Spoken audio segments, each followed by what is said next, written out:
Today we're going to be doing the headlight replacement on the 5th generation Honda CRV. So on the back side of your headlight, you have two bulbs for your headlights. The one over here is your low beam, and this one is your high beam. So we'll go ahead and start with the low beam. First thing we're going to want to do is remove the connector. And if you look at the connector here, got this little tab that you push down, and then you just pull it right off. Push down on that tab, push the connector straight down.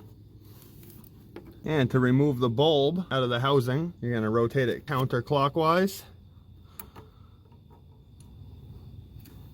And when you install your new bulb, make sure you line these little tabs up here. You want to put a little pressure on the back of the bulb and just push it down clockwise until it locks into place. And just grab your connector, push it up until you hear it clip in.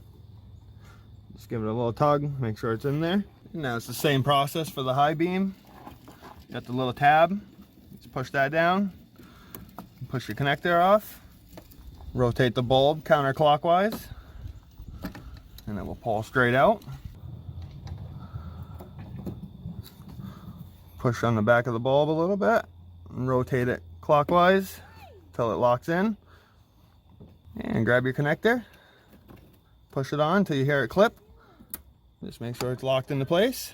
And if we come over to the passenger side, it's the exact same process. That will be your high beam. And that will be your low beam. And that completes this video. If this helps you guys out, if you can give the video a like, and if you have any questions, leave a comment. And if you're not subscribed to my channel, hit that subscribe button.